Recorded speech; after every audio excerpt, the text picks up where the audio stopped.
Good day, and welcome to part 3 in our study of the book of Galatians.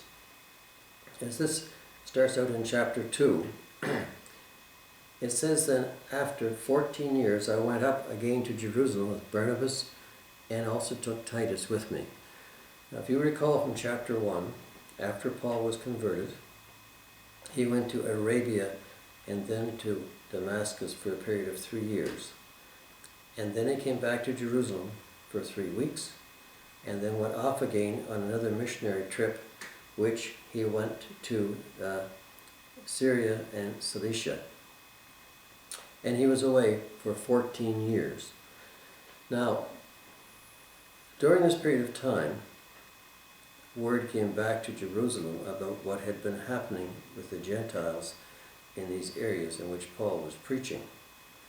And Barnabas, one of the other apostles, on one of his trips, met up with Paul in Tarsus, and then they ministered together for a period of time. And it was while they were away that this problem with the law again came up. And if you refer back to Acts chapter 15, it states this: certain men came down from Judea and taught the brethren, unless you are circumcised according to the custom of Moses, you cannot be saved. Therefore, Paul and Barnabas and certain others of them, it was determined that they should go to Jerusalem to the apostles and elders about this question. So it was about this matter of circumcision that really was the determining factor about Paul and Barnabas going back to Jerusalem. Now, circumcision in the Jewish faith was very important, and this came about because of the covenant which God had made with Abraham and recorded way back in the book of Genesis, back in Genesis, I think it's 17. And it says this, in Genesis 17, God said to Abraham, as for you, you shall keep my covenant, you and your descendants after you throughout their generations. This is my covenant which you shall keep between me. This is my covenant which you keep between me and you and your descendants after you. Every male child among you shall be circumcised. And you shall be circumcised in the flesh of your foreskins, and it shall be a sign of the covenant between me and you. He who is 8 years old shall be circumcised, every male child in your generations, a child who is born in your house or brought with money from any foreigner who is not your descendant. This was the covenant that God made with Abraham, and it was an outward sign of the covenant that the male child should be circumcised.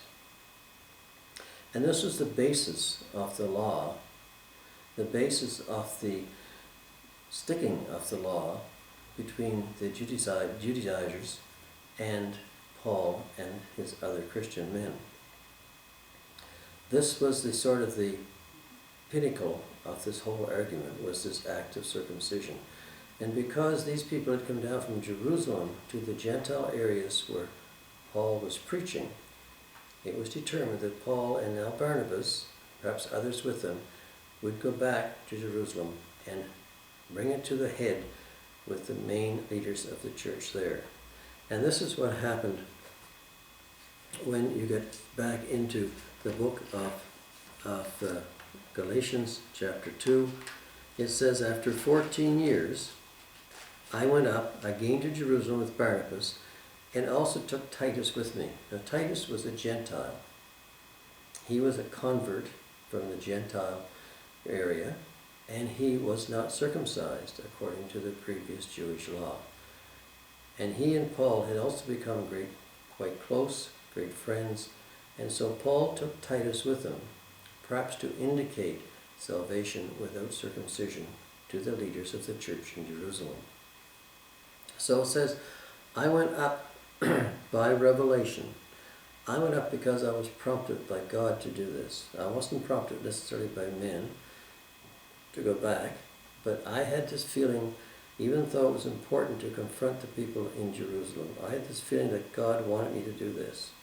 So I went up by revelation and communicated to them that gospel which I preach among the Gentiles, but privately to those who were of reputation, lest by any means I might run in vain.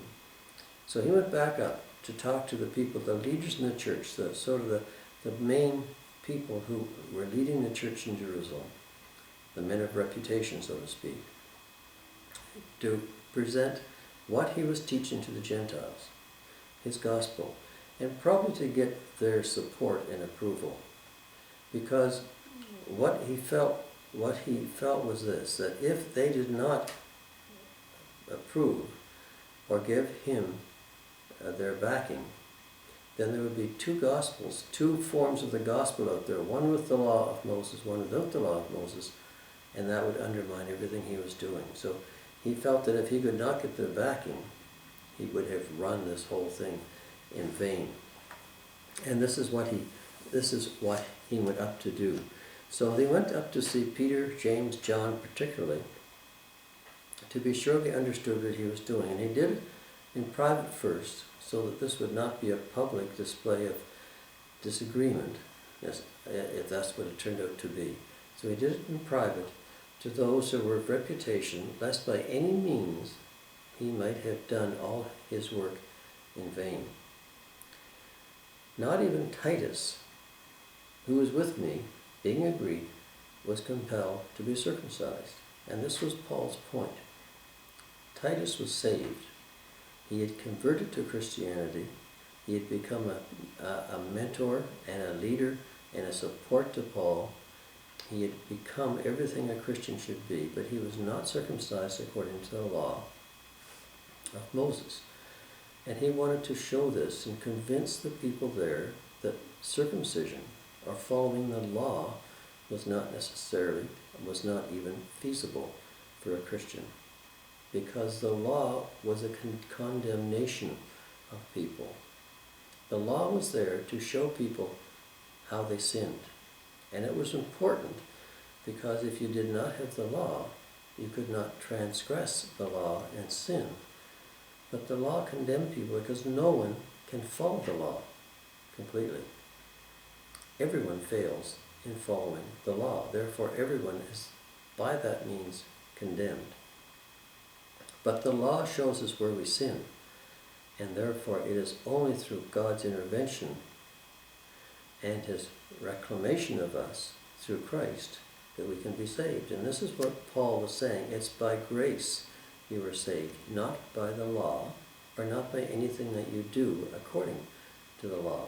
It's by grace. And he himself was a prime example of this because of his life before his conversion and now his life afterwards. So he went up to try to convince the people of what he was doing in the areas of the Gentile lands that he was preaching and the gospel that he was teaching. He said not even Titus was compelled to be circumcised. Now, in another part, in Acts chapter 16, it talks about Paul himself circumcising Timothy.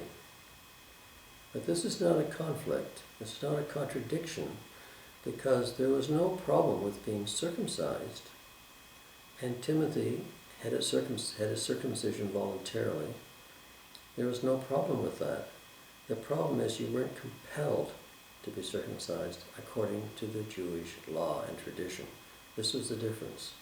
So he said, even Titus, being a Greek, was not compelled to be circumcised. And this occurred this whole argument occurred because of false brethren secretly brought in, who came by stealth to spy out our liberty which we have in Christ, that they might bring us back into bondages, to bondage. So there were people from the Jewish faith, people who were perhaps Christian but still believed in the Jewish law that had to be followed. They were there trying to bring back the Jewish law and customs into the new form of Christianity, into the gospel.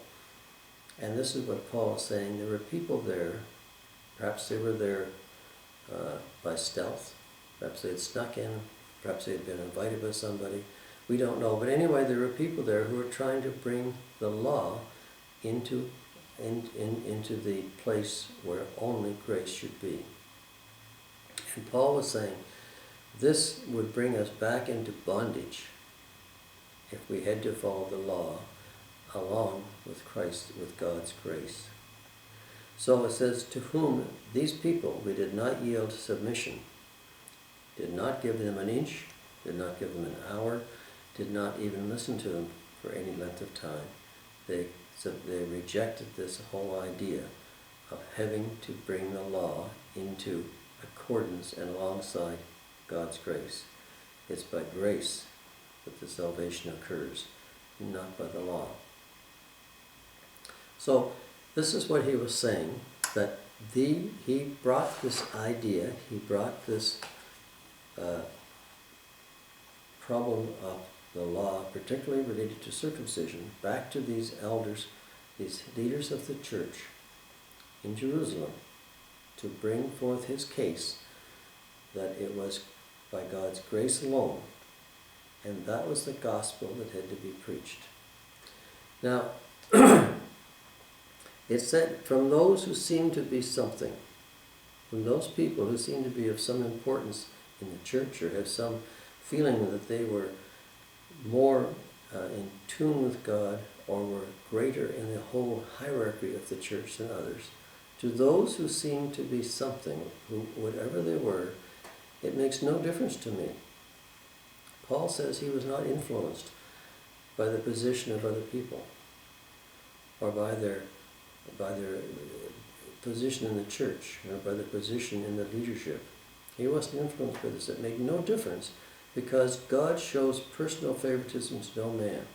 Because someone is a minister, because someone is high up in the church, because someone is high up in the hierarchy of religious institutions, makes them no better than a person who seems to be in the lowest part of the church, who seems to be doing nothing in the church except being faithful and a servant. There's no difference. God does not show favoritism, and Paul says God shows personal favoritism to no man, because those who seem to be something, those who seem to be in authority in the highest echelons of the church body, really gave him nothing, really did nothing for him. He was determined, and he was sure that his gospel was true. But on the contrary, when they saw the gospel to the uncircumcised, the gospel to the Gentile, when he saw that when the people there in the church saw for sure that the gospel that Paul had been preaching to the Gentiles, or to what's called the uncircumcised, when he saw that the gospel to the uncircumcised had been committed to me. Now, this occurs back at the time of Paul's conversion, because it says in Acts 9:15, God was saying about Paul, for he is a chosen vessel to bear my name before the Gentiles. This was Paul's commission from God, to bear his name before the Gentiles. And this is what he was doing. And now he says to the people in authority in the church, when they saw that the gospel for the uncircumcised had been committed to me, as the gospel for the circumcised, as the gospel for those in Judea had been committed to Peter,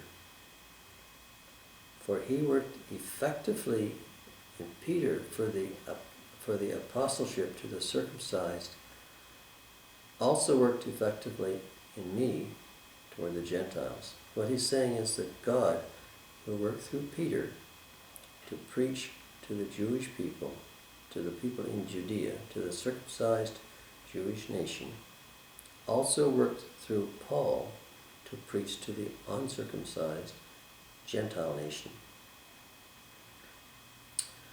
And James and Peter, or Cephas and John, who seemed to be pillars in the church, perceived the grace that had been given to me. They gave me and Barnabas the right hand to fellowship. So when these leaders in the church, Peter, John, and James, James being the half-brother of Christ, and Peter and John, two of the main apostles, when they saw that the grace that Paul was preaching and the commission that God had given him was like the commission God had given Peter to preach to the Jews, when they accepted this and when they saw this, and James especially being the leader of the church in Jerusalem at the time, when they all saw this, they extended the hand of fellowship towards them and shook their hands and said, "Go to it. You continue to do your work." They said, gave me and Barnabas the right hand of fellowship. We should go to the Gentiles, and they, Peter and John and James, to the Jewish people. Paul, probably Barnabas, and a few others to the Gentile people. Go, and they gave them the same gospel to be preached to both people. The gospel that you are saved by the grace of God, and not by works, and not by following customs, not by following laws or rituals. You are saved by God's grace. The difference is that when you are saved by grace, you want to do works. You want to do what God wants you to do, and not the opposite. You want to go with the one who has set you free, free from bondage under the law, under regulations, under rules, under rituals. And this is what he said, that they gave him the right hand of fellowship. They shook their hands, that we, Paul and Barnabas, should go to the Gentiles, and they to the circumcised. And the last line here, it says in this part of chapter 2, it says, they desired only that we should support, remember the poor, the very thing which I also was eager to do.